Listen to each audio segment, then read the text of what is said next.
नमस्कार साथियों,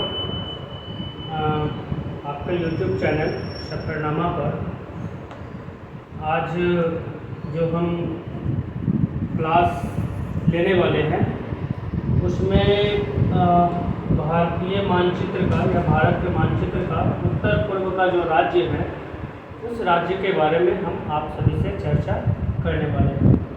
जैसा कि आप लोगों को मैंने इसके पूर्व की कक्षा में मैप के बारे में पढ़ाया था और उससे संबंधित जो सबसे पहले मैप में जो काफ़ी ज़्यादा महत्वपूर्ण होता है वो है डायरेक्शन। इसके बारे में भी हमने इस पर चर्चा किया था और उसके तहत हमने बताया था कि मैप में कौन से डायरेक्शन किस दिशा में है और मैप में जो है वो इधर का जो एरिया होता है दाहिने साइड का जो बाएं साइड का जो एरिया होता है वो बाएं साइड का एरिया जो है सो पूर्व है और बाएं साइड का एरिया जो है सो पश्चिम है और ऊपर साइड का एरिया है उसमें उत्तर है और नीचे साइड का जो एरिया है उसमें दक्षिण है।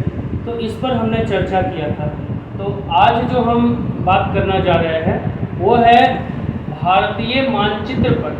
भारतीय मानचित्र का जो उत्तर पूर्व का जो राज्य है, जैसा कि हमने कल भी बताया था कि हम लोग ज्योग्राफी के स्टूडेंट हैं तो हम लोग उसको पूर्वोत्तर नहीं कहेंगे, हम लोग उसको उत्तर पूर्व दिशा कहेंगे। ठीक है, तो यहाँ पर हम लोग उत्तर पूर्व के जो राज्य हैं और हालांकि उत्तर पूर्व के राज्य में बहुत सारे राज्य आ सकते हैं लेकिन उन राज्यों में सबसे ज़्यादा अगर कोई इम्पोर्टेंट राज्य है वो है 7 राज्य, जिसको हम लोग 7 बहनें के नाम से जानते हैं और 7 सिस्टर्स उसको कहते हैं। ठीक है, तो ये यहाँ पर आप देख सकते हैं कि यहाँ पर हम आपको कल भी बताए थे कि भारत की चौहद्दी पर हम लोगों ने चर्चा किया था कि पूर्व में बंगाल की खाड़ी है, पश्चिम में अरब सागर है, उत्तर में हिमालय है और दक्षिण में हिंद महासागर है।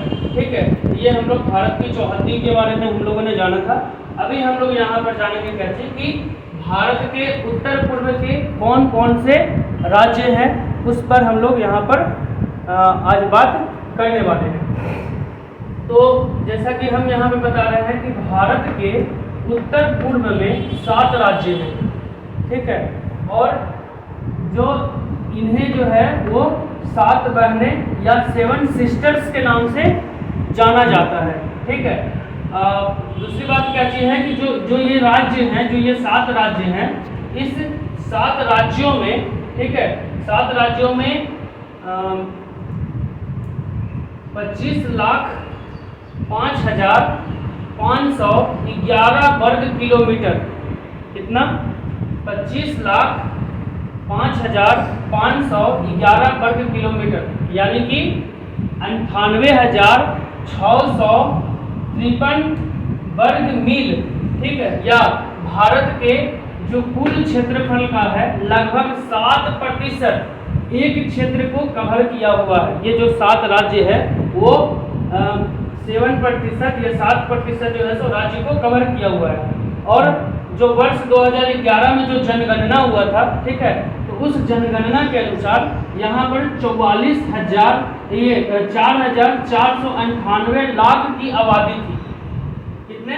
4,498 लाख की आबादी थी, जो भारत के कुल आबादी की 3.7% थी। ठीक है, हालांकि वहाँ का जो राज्यों के भीतर जो है सो महान जातीय धार्मिक विविधता है, लेकिन वहाँ क्या है कि राजनीतिक, सामाजिक और आर्थिक क्षेत्रों में समानता भी पाई जाती है। अब हम लोग जब ये 7 सिस्टर्स की बात करेंगे तो ये 7 सिस्टर्स की जो धार्मिक जो वहाँ की राजनीतिक बात कर रहे हैं, सामाजिकता की बात कर रहे हैं, वहाँ की आर्थिकता की बात कर रहे हैं, और ये सभी जगह का जो है सो हालांकि वहाँ की जो धर्म है, जात है, सब चीज़ अलग है, डिफरेंट है, लेकिन उसके बावजूद भी इसकी सबसे ज़्यादा खूबसूरती ये है कि यहाँ पर राजनीतिक, सामाजिक और आर्थिक क्षेत्र में जो है सो इनमें जो है सो समानता देखने के लिए मिलता है। और जो ये 7 राज्य है, ये 7 राज्य मिल करके क्या करती हैं कि भारत की खूबसूरती को और भी ज़्यादा उभार लाती है, क्योंकि यहाँ पर ये जो 7 स्टेट है, ये जो 7 सिस्टर्स के स्टेट हैं, उस स्टेट के अंतर्गत में क्या होता है कि वहाँ पर विभिन्न प्रकार के ऐसे जन औषधियाँ जो है सो उपलब्ध हैं। जैसे हमारे यहाँ आज भारत में हर घर में चाय बनता है, तो चाय भी जो है सो यहीं का जो है सो वो सभी चीज़ें यही 7 सिस्टर्स जो है सो अच्छे तरीक़े से जो है सो उपलब्ध करवा पाती हैं। तो आइए हम लोग जानते हैं कि वो 7 स्टेट कौन कौन से हैं। वो 7 स्टेट में सबसे पहले असम की राजधानी कहाँ है? असम की राजधानी दिसपुर में है। फिर है नागालैंड की राजधानी कहाँ है? कोहिमा है। फिर क्या है? मणिपुर की राजधानी कहाँ है? इम्फाल है। और फिर मिजोरम की राजधानी आइजोल है। और अरुणाचल प्रदेश की राजधानी ईटानगर है। और मेघालय की राजधानी शिलोंग है। अब त्रिपुरा है, तो त्रिपुरा की राजधानी अगरतला है। तो ये 7 सिस्टर्स के बारे में आज हम लोगों ने जानकारी प्राप्त की। विशेष आगे जो भी हमारे राज्य होंगे, केंद्र शासित प्रदेश होंगे, और उसका भौगोलिक स्ट्रक्चर क्या है, राजनीतिक स्ट्रक्चर क्या है, आर्थिक स्ट्रक्चर क्या है, सामाजिक स्ट्रक्चर क्या है, उसके बारे में विशेष रूप से हम आप लोगों को अगली कक्षा में चर्चाएं करेंगे। विशेष आज के लिए इतना ही। बहुत बहुत धन्यवाद। आप सभी से यह निवेदन होगा कि हमारे चैनल को, आप अपने YouTube चैनल को लाइक जरूर करें, शेयर जरूर करें और सब्सक्राइब जरूर करें, ताकि आगे जो भी हम महत्वपूर्ण जानकारियां आप सभी के समक्ष पहुंचाएं, वह जल्द से जल्द आप लोगों को प्राप्त हो जाए। बहुत बहुत धन्यवाद।